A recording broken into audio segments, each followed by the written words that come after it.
right, we're going to get started now. So good morning and welcome to PCLA's Let's Talk Parkinson's series. Parkinson's Community LA, or PCLA, is a Los Angeles-based nonprofit with the goal to connect individuals and families to the information, support, programs, and activities they need to enhance their wellness and lives. I'm Laura Kurtenbach, a board member for PCLA and your moderator today. Before we dive in with Julia Nichols, let's quickly review a few rules of the webinar. Please make sure your microphone is muted. This eliminates any background noise to ensure we can hear our guest speaker clearly. If possible, please use the chat function within Zoom to type and submit your question. I will read it out loud for all to hear. And it looks like we've already got a great start from some of our attendees. And since typing may be difficult for some, I will ask for verbal questions from the audience. Please wait until I ask if there are any verbal questions. If you have one, please unmute your microphone, say your first name clearly, and ask your question. And since we have a lot of great attendees today, we want to make sure that you ask only one question during the verbal portion so we're able to get everyone in there that wants to ask a question. Also, if possible, please keep your question on topic, especially during Q&A. We'll try to answer other questions if there's time at the end.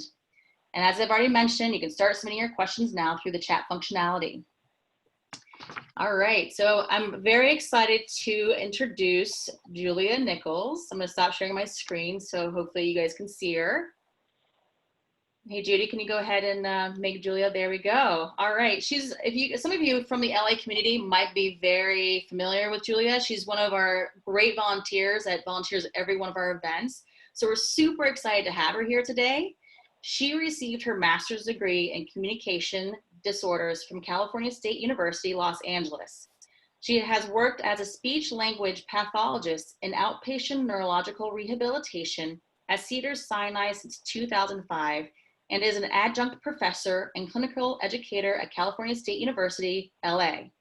Among her areas of interest are traumatic brain injury, Parkinson's disease, and brain tumors, and she has run 2 community groups at Cedars for those with mild cognitive impairment and voice disorders due to Parkinson's disease. Last year, Julia received the Lewis V. Douglas Distinguished Alumnus Award in recognition of her accomplishments in the field of speech-language pathology from California State University. In 2014, she received the Award for Excellence in Customer Service at Cedars-Sinai. It is my pleasure to introduce Julia Nichols. Well, oh my God, as soon as obviously I'm unmuted, you'll start to hear dogs shaking. And so I have a room with 3 dogs in. That's my first disclaimer. But good morning, everybody. Thank you so much. Thank you for that lovely introduction. It's a pleasure for me to be here.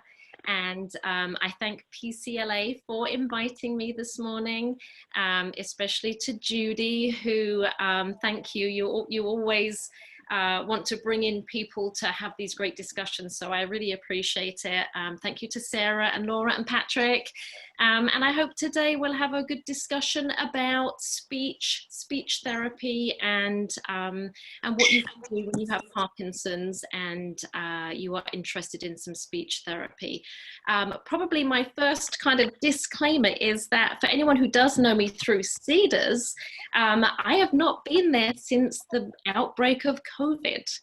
And I work in the outpatient rehab department, and I'm classified there as a per diem therapist, which is as needed.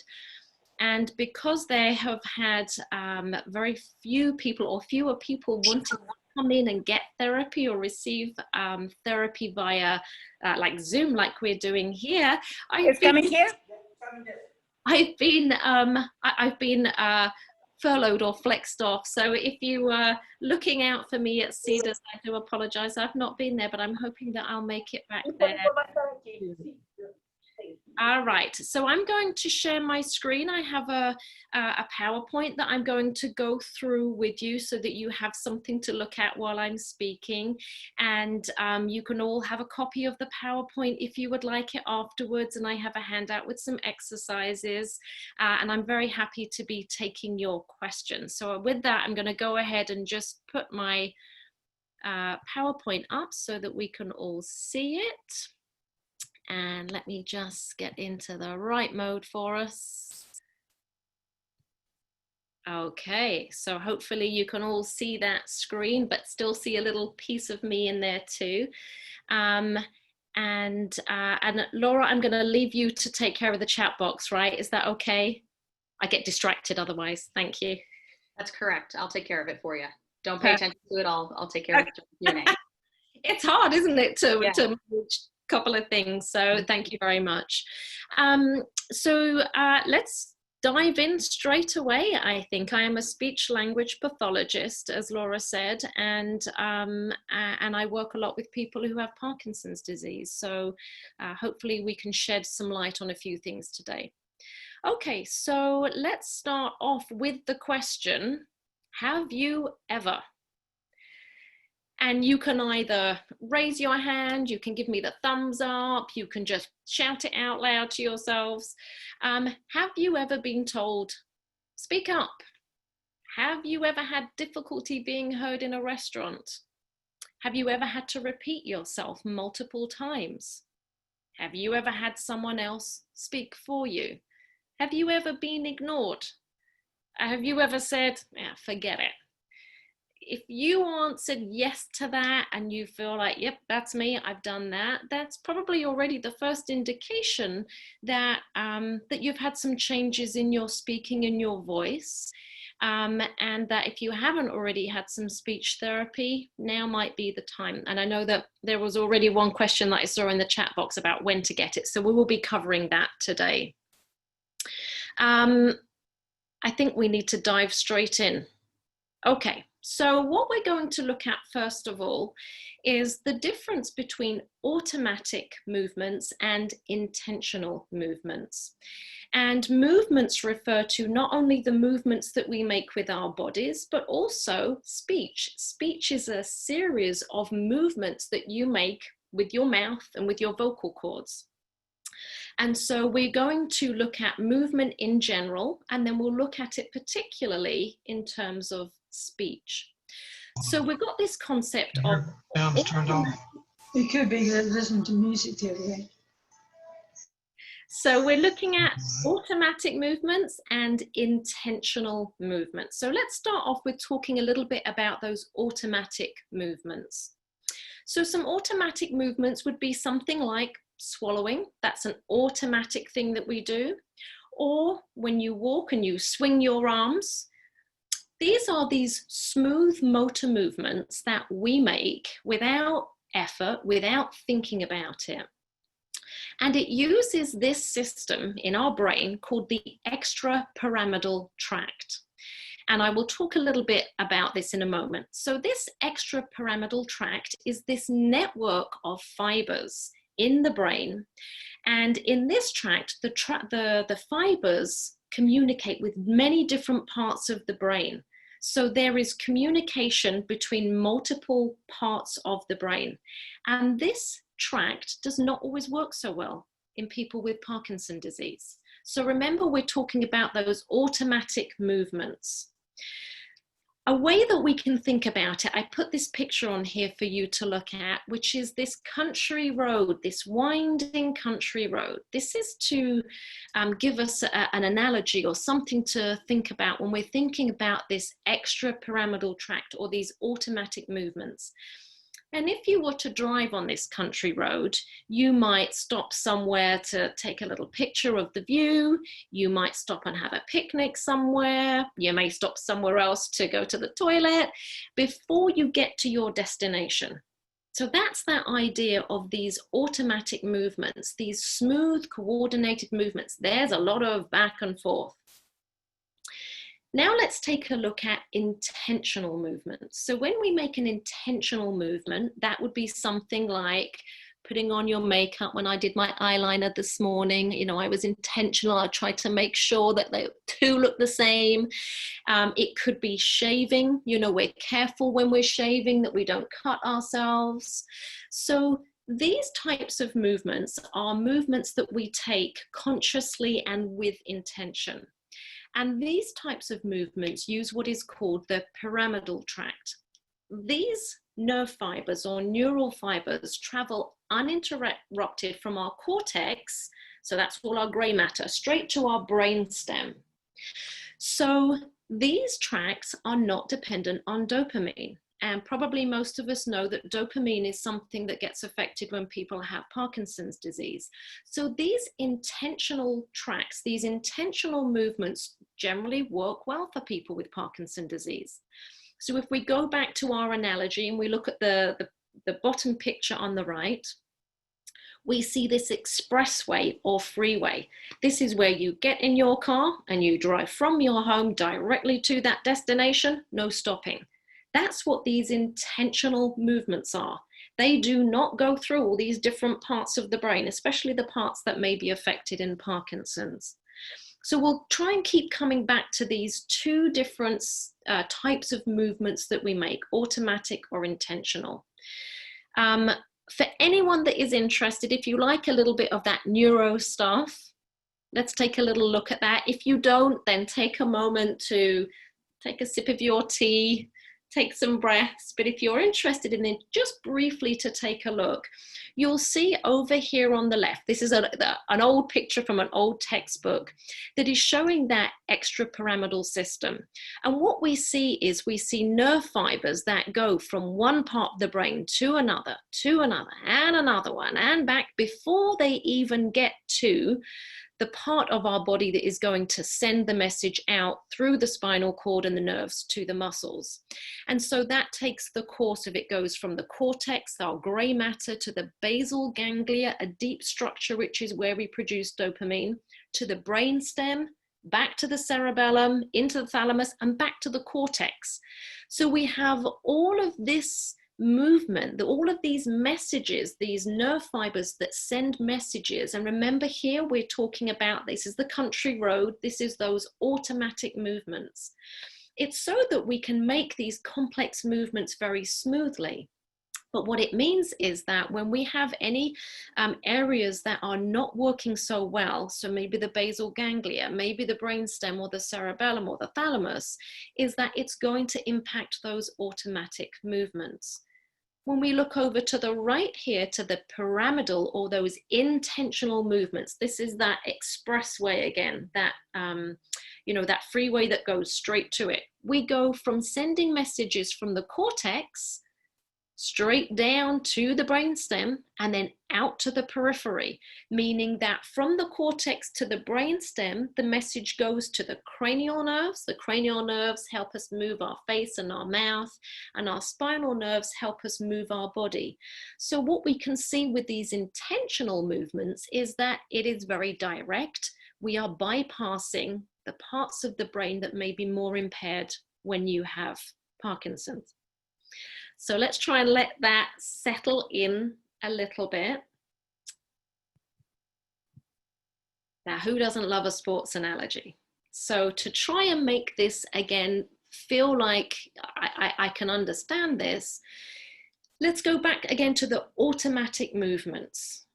So when we look at baseball, when you think about this, this extrapyramidal tract, and we're thinking about automatic movements. Who moves automatically? Well, that shortstop catches the ball and throws the ball automatically. It's very complex, right? There's a lot of judgment and movement in that, but it is this circuitous route. An infielder has to engage the extrapyramidal system when they catch that ball and throw it straight away. So again, that is that automatic movement. But in baseball, think about intentional movements. Who makes an intentional movement? Well, it's that outfielder who is catching that fly ball. They are looking, they are judging, they're moving their body, they're calculating. This is intentional. There is a conscious effort. It's a focused and deliberate movement. And that activates that pyramidal system, that expressway. So what we're saying is that in Parkinson's, those automatic movements may be more impaired and those intentional movements less impaired. Now, if you're not a baseball fan, and I have to say my daughter was looking at this and she looked at me and she said, "What do you know about baseball?" So I looked for something else. All right, now if you were a basketball fan, now here's a question for you. If we look at that picture on the left, we see that we've got somebody here who is doing a free throw, right? They are standing at that 3-point line doing their free throw. On the right-hand side, we have somebody who is dribbling the ball. Which one of these is automatic? Is it the free throw or is it the dribbling? Have a little think about that. What do you think? You can type it in the chat box. You can say it to a partner who's there with you. Which one is the automatic one? The free throw or the dribbling?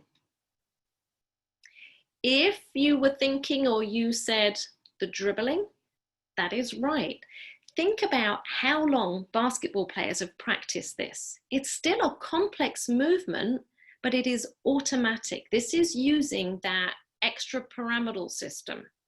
That free throw is very intentional. The person is looking, they're planning, they're figuring out how they're going to get that ball to get those into that hoop, to get those points, those 3 points. So we're trying to, again, keep making this distinction between automatic movements and those intentional movements. Okay, I'm going to take a little sip of water here. I encourage you all to do the same if you have some water with you. All right, hope we're hanging in okay. I'm going to keep going unless Laura stops me. Okay. So now let's talk about speech. Let's have some crowd participation here. So you can keep yourselves muted, otherwise we'll probably all hear each other. But what I want us to just do is, we're going to count from 1 to 10. So when you're ready, let's begin.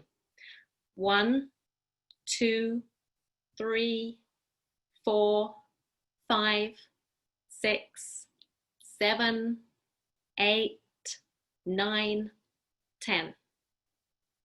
Now, for some people, you may notice that with your speech or your voice, maybe your voice got a little quieter as you counted to 10. Maybe you got a bit faster or you slowed down. When we count from 1 to 10, it is often one of those very automatic type things that we do because we've been doing it forever. Speech in general is a highly automatic behavior. It is highly complex. Remember how we were talking about somebody who was dribbling that ball? You know, that's a complex task, but it's very automatic when you practice it enough. And so again, we've said that automatic system may not be working so well in our people who have Parkinson's disease. And you may find that you sound a bit monotone. You could be too quiet. You may be too fast. You could be too slow. And it's the idea is maybe that your loudness switch is not working as well as it did, meaning that you may not know that you're speaking too quietly or too fast, or it's not very clear. You may feel like you're speaking just fine and other people are telling you that they're having a hard time hearing you. So now what we're going to do, let's count backwards from 10 to 1. Now I'm thinking about, it makes me think of NASA and a space launch. So now we're going to count backwards from 10 to 1. All right, let's have you all join in. Let's do 10, 9, 8, 7, 6, 5, 4, 3, 2, 1. And we should have a blast off there. So your speech can become intentional. You may find that even counting backwards like that, you are maintaining your loudness better, you're maintaining the pace better, and you sound a little bit stronger. So we're looking at the fact that although speech is a highly automatic behavior and a complex behavior that we have, it can become intentional. Think about somebody who is giving a speech. It is intentional speaking. So that's where we're going to continue for the moment. So, speech therapy. Do I want it? Do I need it? How do I get it? Well, maybe the first question is, when should I get an evaluation by a speech language pathologist? And as I say, I think that was somebody's question already this morning. My recommendation would be, when you start to have subtle changes in your communication, it may not be something huge that everybody is saying something about. It may be something more subtle. It may be that you notice that perhaps people are not paying as much attention to you. It may be that you notice that you're just not sounding like you did. It may be that you notice that your facial expression is a little different. So it could be from some of those subtle changes, but something is different. It could be that when people don't pay as much attention to you, you may not attribute that to your speaking, that it's my speech, it's my voice, but you may notice that you're getting a little ignored at times. It could be that your spouse says to you, "What did you say?" What I would say is, don't wait until people cannot hear you. The sooner we can get somebody in to get evaluated and get some treatment, the sooner we can get you into some of these good habits and to these good vocal and speech exercises. Now, in the time that I have worked at Cedars, I've seen people and worked with people who really have had no changes to their speech and voice, so that we can get them to preemptively, before it happens, let's get you really practicing some good voice exercises and some good speech exercises. And I've also had people come when they are they've had Parkinson's for quite a while and their speech has become quite affected. So, we do those same exercises. It tends to be a little bit harder if you're coming from a place where your voice is really quite quiet or your speech has changed quite a lot. So my philosophy is sooner rather than later. How do you get that evaluation? Well, the way that you get it, all of the speech therapy that is provided must come under a doctor's order. So you do need a referral from your doctor, and that doctor could be your primary care physician, it could be a neurologist, it could be any doctor that you see. And I would say it's usually good to have the doctor that you have the best relationship with, the best communication with, because they are the person who is really going to be following up on this. The other note that I would make is that you can get speech therapy in many locations. It is often helpful to you and your medical team if you can find somebody who works in the same place or within the same system that you get most of your healthcare. So if you get your healthcare from the VA, I would try and get some speech therapy at the VA. If you get your neurologist is a UCLA neurologist, try and get your speech therapy there as well, because it means that all of your doctors have access to your reports. They will be able to look and see what the speech therapist did. Now, it doesn't mean that you can't get your therapy somewhere else. Absolutely, you can. And if you have a doctor that particularly likes somebody, they may want to send you to a person outside of the hospital or the location where you get most of your care. Just in my experience, I find that it's often, if you can find somebody good in the institution, it's really helpful. Another thing that you can do, we're going to be talking about a couple of different types of speech and voice therapy today.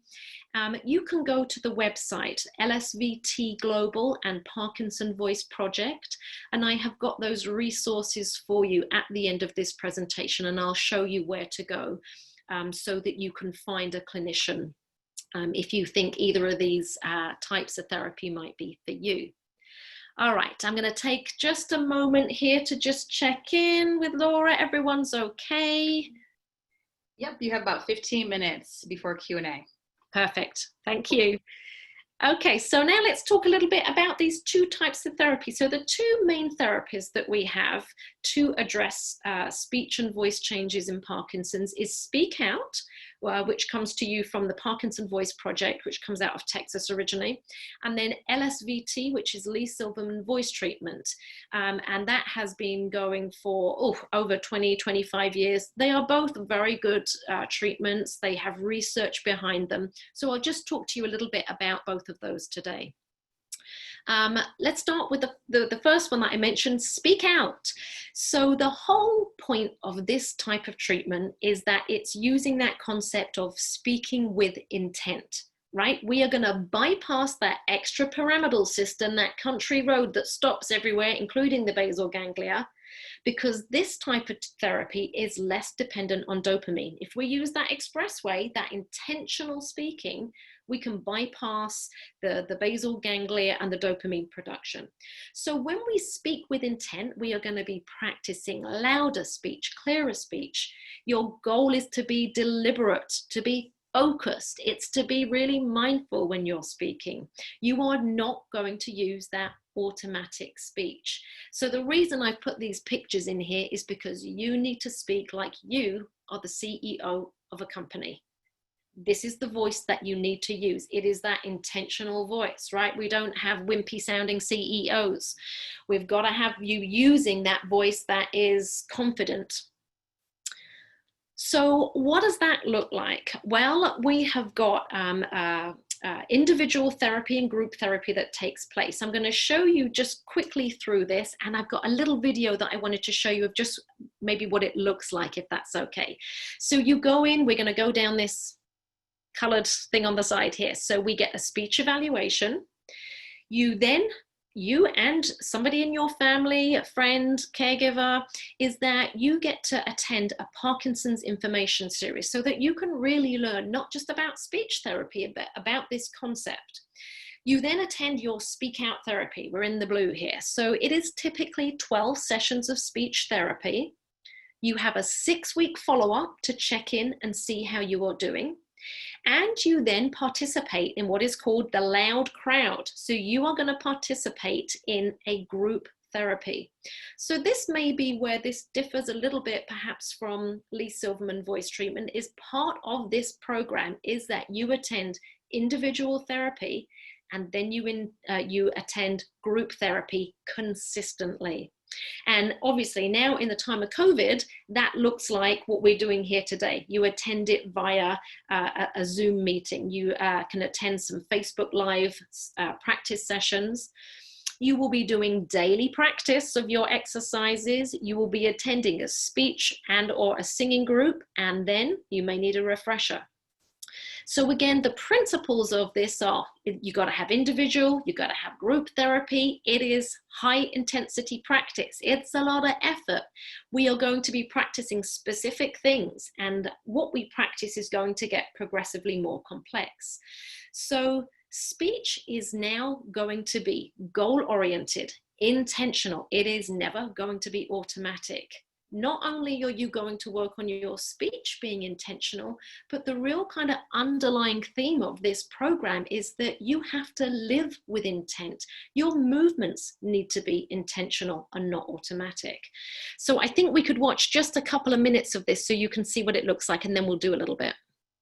Let's see. Oh, it's looking good. Okay.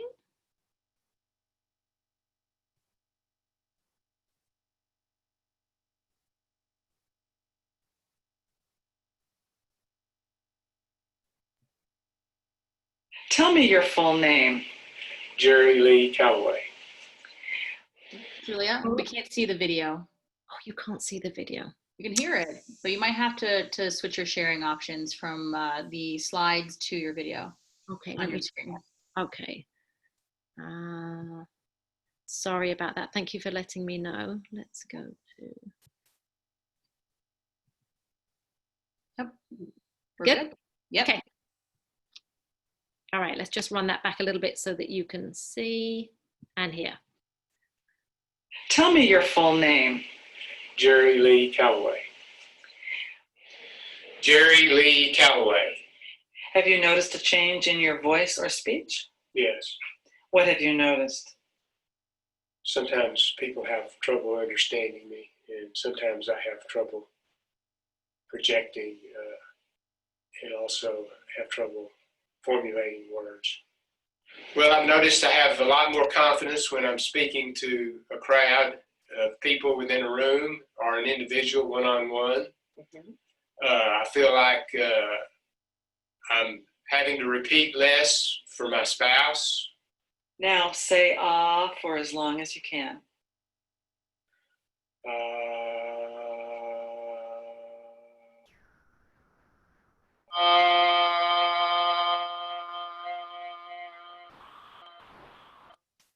Count from 1 to 15. 1, 2, 3, 4, 5, 6, 7, 8, 9, 10, 11, 12, 13, 14, 15. Now, if you would read the Rainbow Passage out loud. All right, so hopefully you get a little idea there about, it's not about loudness like LSVT is that we'll talk about in a minute. It is about intent. He has got that intentional way of speaking. All right, let's get back to where we were. Okay, so that is this speak out. And what I thought we could do, I thought we'd have a speak out tasting platter. Shall we try a little bit of what this is like so that you get an idea? So you'll see a few things that I have put on here, which is a warm up. We've got an ah, a glide, counting, reading, and cognitive. So let's maybe try the first one together. Now what we'll do is I'm going to demonstrate for you, and then we're going to do it together. We will practice doing this. Now, remember, we're talking about the expressway here, right? We're talking about intentional. This is not automatic. This is you being the CEO. This is you saying it like you mean it. So we're going to practice this first one, and this is what we're going to do. We are going to do intentionally. May, me, my, mo, moo. Suddenly all my dogs woke up. Okay, so when you're ready, we are going to do this together. So you're going to follow that. We'll do it again. Speak with intent. You got to get your voice all the way to me in Santa Monica. Are we ready? Here we go. May, me, my, mo, moo. Hopefully, if you are with a spouse, they moved their chair away from you during that because you sounded so great and you sounded confident and loud. Let's do it one more time because it is something that may feel a little bit odd. So again, keep thinking you are doing this with intent. All right, here we go. Let's do our may, me, my, mo, moo. Ready? May, me, my, mo, moo. So we are really thinking about intentional voice. I'm concentrating with this. Now, most of you, if you've done any speech therapy, you know how to do an ah. Let's do a little bit of an ah together. So we'll hold it for about 10 seconds. And again, think about it. So maybe you can think about trying to project your voice all the way over my head. When you're ready, we're going to do an ah together. Off we go.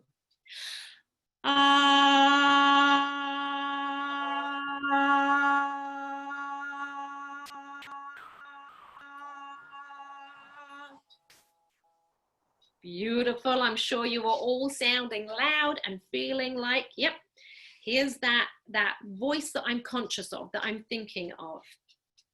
How about we do, let's try a glide. Okay, so when we do a glide, again, I want you to really think about this. You are going to glide your voice up. You're going to stop, take a breath, and we're going to glide back down. Let me show you. It would look like this. Ah. Ah. So I'm really trying to think about it. I'm going to slide my voice up and down. Okay, are you ready, people? Let's try it. Off we go. Ah.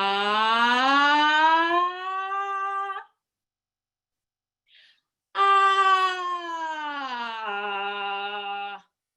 That's our glide. We are being intentional. Now, I think since we did a bit of counting, we'll skip the counting, and reading is what you would also do, but since we're in a big group, that's a little bit harder. But let's try a little speaking exercise. So you are going to continue to feel like you are the CEO. You are telling me the answers to this. I'm going to give you a word. Give me the opposite word and speak with intent. So if I were to say more, you would say less. Okay, so let's do a few of them. Keep thinking intent, get that voice all the way to me here in Santa Monica. Okay, if I say up, you would say down. Down, beautiful. I hear someone out there, lovely. If I were to say hot, you would say cold, right, with intent. See, my dogs are joining in with it. Okay, let's do another one. If I said left, you would say right. If I say day, you would say night. And the point here is that you keep thinking, this is effort, I am thinking about it. So that's our little tasting platter. I'm going to just show you one other example, which is the LSVT layout that some of you, I'm sure, in fact, quite a few of you have probably done this. Similarities, we've got 16 sessions for LSVT Loud. This is an intensive program. You go 4 times a week for 4 weeks. So the good news is you get your therapy done in a month. The less fun news is that you got to go 4 times a week. In this type of therapy, the clinician will model the exercise for you. They'll show you what to do. Say, ah, and then you do it.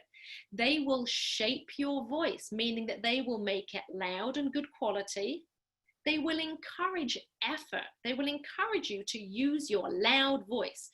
So here, the big, I guess the underlying theme is loud. You got to think loud, you've got to be loud.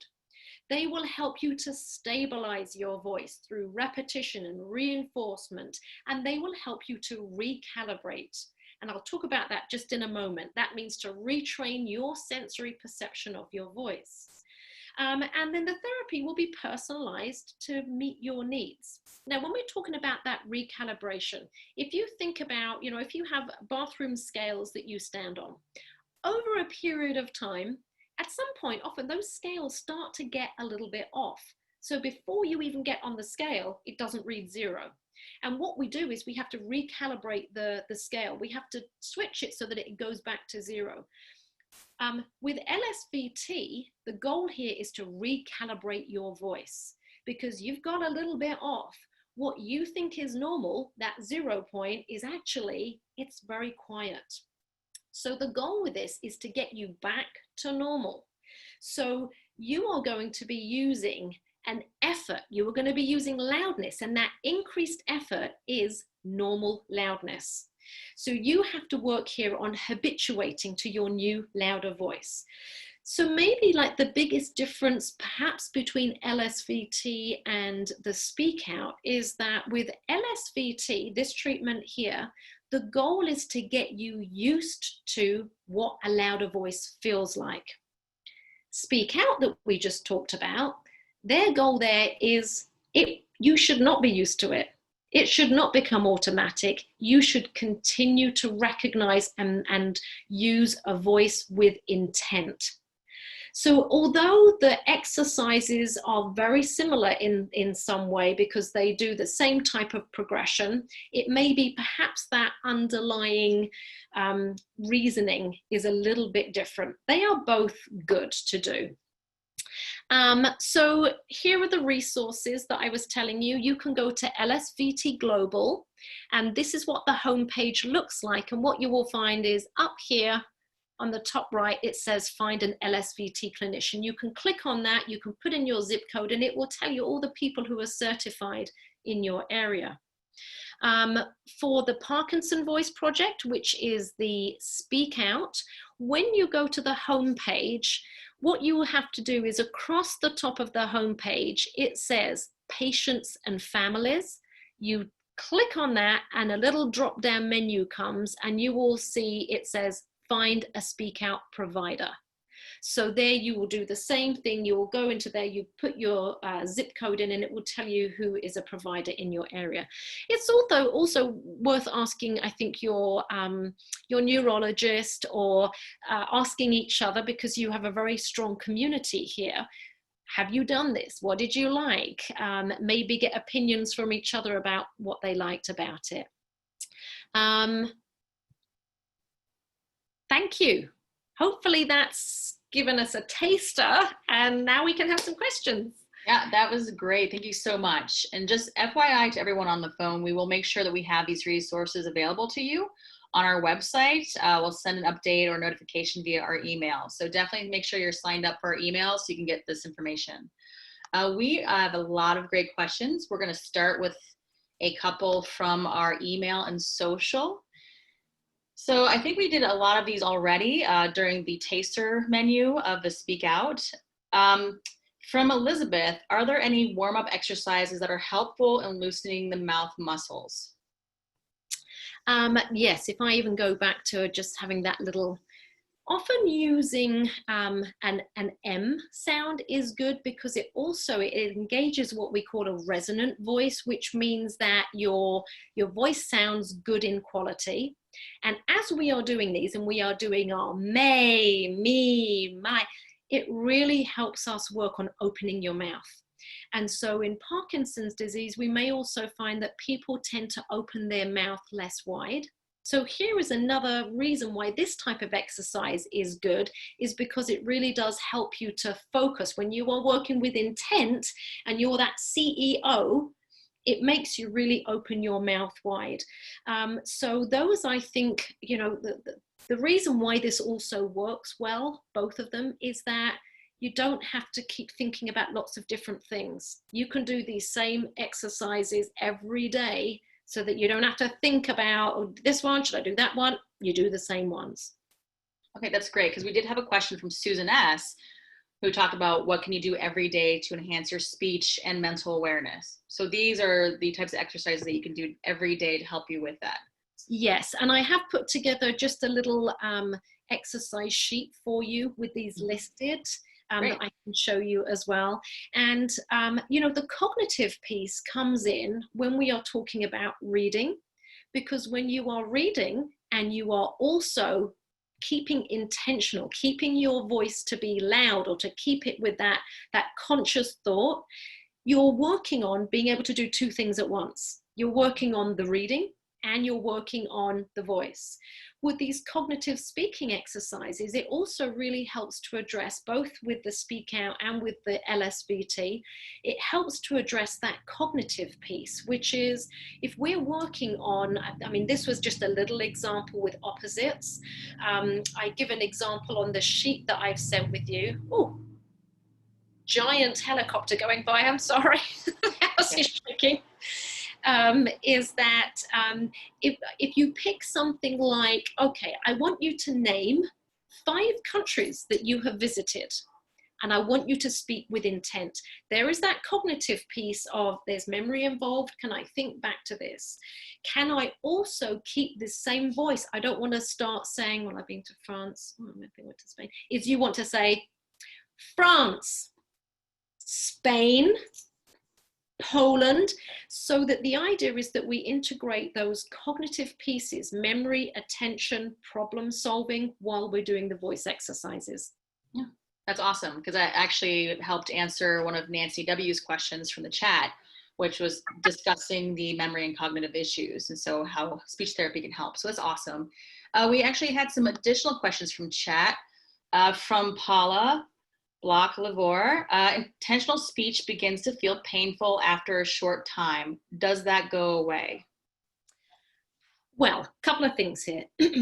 You don't ever want to be straining your voice. And that's why you really do need to go and see a speech pathologist. So even though I've given you these exercises, you know, I've got to give you my disclaimer like anyone does, which is you should see a professional to make sure that you're doing it right, because you can go too loud. You can push, you can squeeze and strain, and that's not how you are getting this good voice. Mm-hmm. So you do have to be careful that if you feel like I am squeezing and after I do this, I feel really hoarse, you're probably not doing it in the right way. So it shouldn't feel painful. It's okay if it feels effortful, like you feel afterwards like, whoa, well, that's a lot of work. Yes, it is work, absolutely. if you're taking that speak out approach, this intentional approach, it should not feel automatic and feel better afterwards. You've got to keep feeling like, okay, I got to keep tapping into that CEO. And if I'm not, then I'm not using the right voice. Mm-hmm.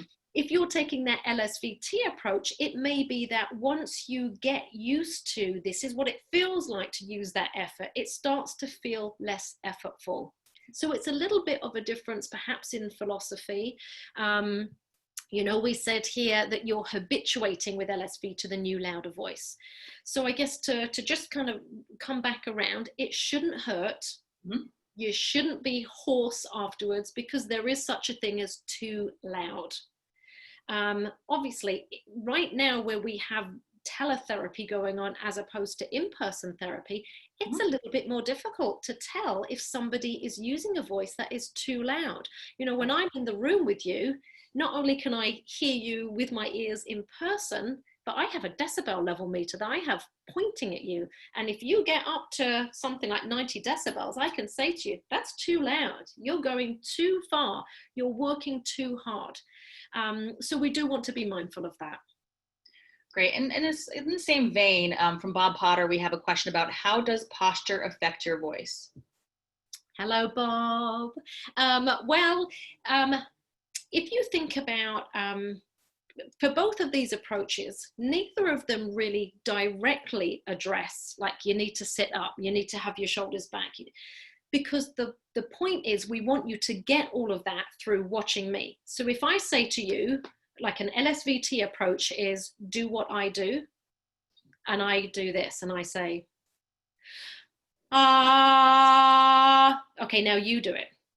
You are looking at the whole of me, and you are sitting up straight, you're taking that breath, you're opening your mouth wide without me having to say to you, oh, now sit up straight. Okay, now take a bigger breath. Now open your mouth. That's a whole bunch of other things to think about. So posture is important because if you think about if we're, you know, hunched over or if we're leaning to the side, your lungs are going to be somewhat compressed.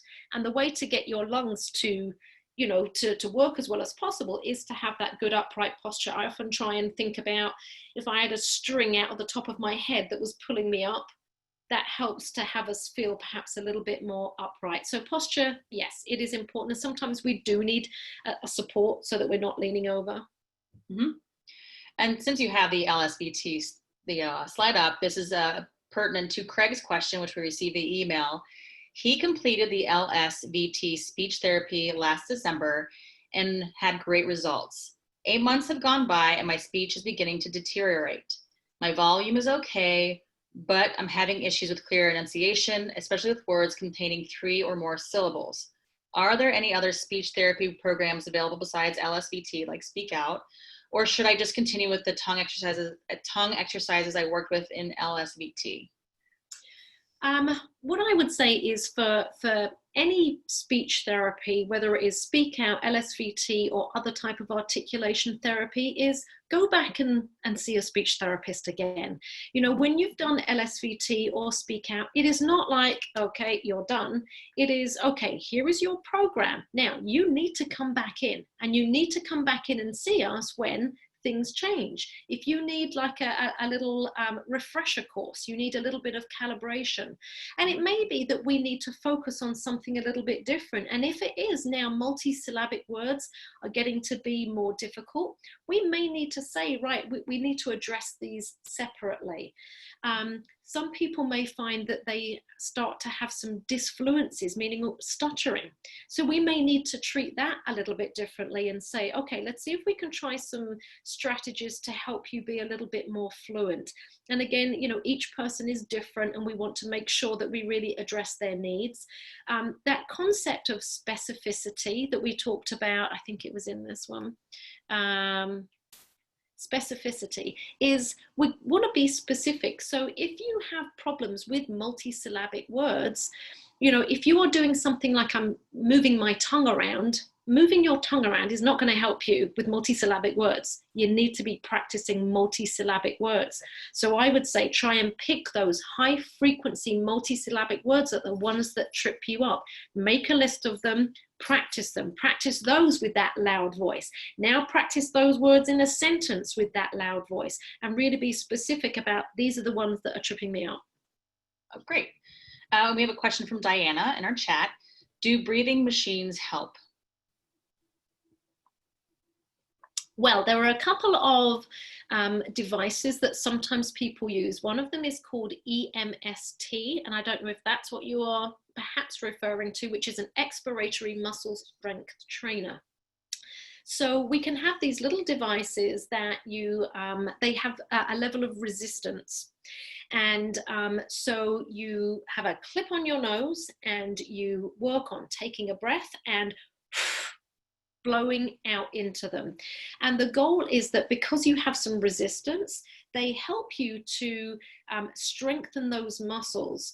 So we do have research to show that they do have value for some people. If you're experiencing any changes in your swallowing, and maybe you are finding that things are making you cough, one thing that you need to be able to do is have an effective cough. So using one of these devices to help you strengthen the muscles, the expiratory muscles and the muscles that we use when we cough, you need to be able to generate enough pressure and force to expel something. So again, I would check with your doctor and check with a speech therapist, but the EMST, the expiratory muscle strength trainer, I think is a pretty good device. Awesome. And one last question from the email side, and we'll do another question from chat or verbal. We had a question from Manon D. He has young onset and he's had a stutter since childhood. So how often does stuttering occur in Parkinson's? And will the stutter get worse as the disease progresses? So if I give you a figure, it probably won't be accurate. So I won't give you a percentage, but yes, we do find that people can either start to be disfluent or stutter when they have Parkinson's disease, or people who were previously stutterers in childhood may find that they've managed it and had it under control for a period of time. And then once they get Parkinson's, they start to have this, reappearance of the stuttering. So for some people, it can get more severe. And I think what we would want to try and do is to see if we can find any other good strategies that we could add into the speech therapy component to try and address some of those disfluencies. And there are a few different ways that we try it. There are certain sounds sometimes that we use. If it depends sometimes on the type of disfluencies. Sometimes people have a repetition where they will say the same sound over and over again. And sometimes what we might want to do is to practice having that person pull out of that word, breathe and start again. So I would say that, if you don't get treatment for it, it can get worse.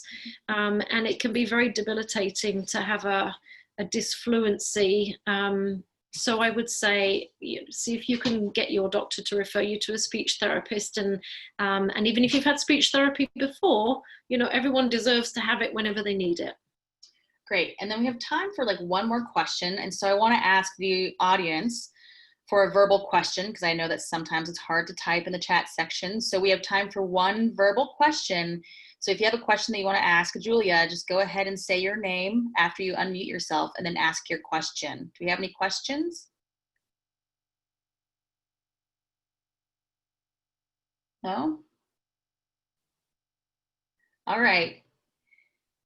I have a question. Oh, there we go. Perfect. What's your name? Simone. I'm Simone Forti. And I'm wondering about facial posture. I noticed that I go around almost all day with my chin kind of pulled up and my jaw tight, my cheeks tight. And does speech therapy address that? Yes, we do try and address that, Simone. And so for some people, they may find that they have some rigidity, and maybe that's what you're feeling, is that sense of rigidity in your jaw and in your mouth. Some people will have a reduced opening of the jaw. So again, depending perhaps on which approach we take, with an LSVT approach, it is much more about watch me and do what I do. And I am modeling for you so that you don't have to overthink it, but you can get into the habit of having improved facial expression, maybe feeling like your jaw is not so tight, that you can open your mouth more. When we're talking about the speak out, which is much more intentional, it may be that we address it in a more intentional way to say, okay, are you thinking about that intentional voice? What's going on in your body? I don't know if you ever do anything like a little body scan. Sometimes people who practice some mindfulness do a little bit of a body scan to see, am I holding some additional tension that is in my jaw and my cheeks? And is there a way that I can try and let that go? Something that may help you, Simone, if you've got that rigidity and tightness, if you put your tongue on the roof of your mouth and you make an N sound, and you let your jaw drop a little.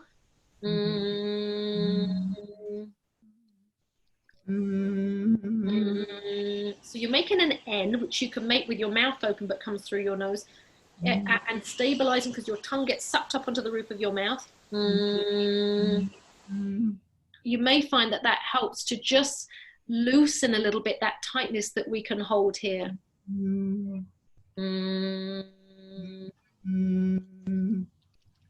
And that helps a little bit. Another thing that you can do is to try and make it the last thing that you think about at night when you're lying in your bed is you say, okay, let me just check on that, on my jaw, my face, and is it feeling tight and can I relax it? And then when you wake up, you may do a little check-in with yourself. How's my jaw? Does it feel relaxed? Awesome. I think that's all we have time for Q&A. I'd really thank you, Julia, for doing this for us today. I think it was very informative and we had a lot of great questions, and I'm so sad that we couldn't get to everyone's questions, whether it's via chat or email or social media. So thank you again for joining us today. And for those of you joining us, we'd also like to thank our sponsors as well. I'm gonna go ahead and cancel Spotlight, Julia, so you're no longer in the middle of everything. I'd also like to thank our sponsors today for making this possible. We've got Abbott, AbbVie, Boston Scientific, Medtronic, Linden Stewart Resnick, and US World Meds for making this possible. And we will be having more of these in the future, so definitely make sure you sign up for our emails and follow us on social. If you look at the screen right now, you can see our email address and our website information. Also, FYI, for those of you on the call right now, we will be hosting a quick 30-minute support group hosted by Judy and Sandy Yaris, who are two of our board members at PCLA. So if you want to discuss, more, discuss this topic even more with the community, feel free to stay on because they will help facilitate that discussion. But definitely thank you again for joining us today for our Let's Talk Parkinson's event. And once again, thank you, Julia, and our sponsors for making this possible.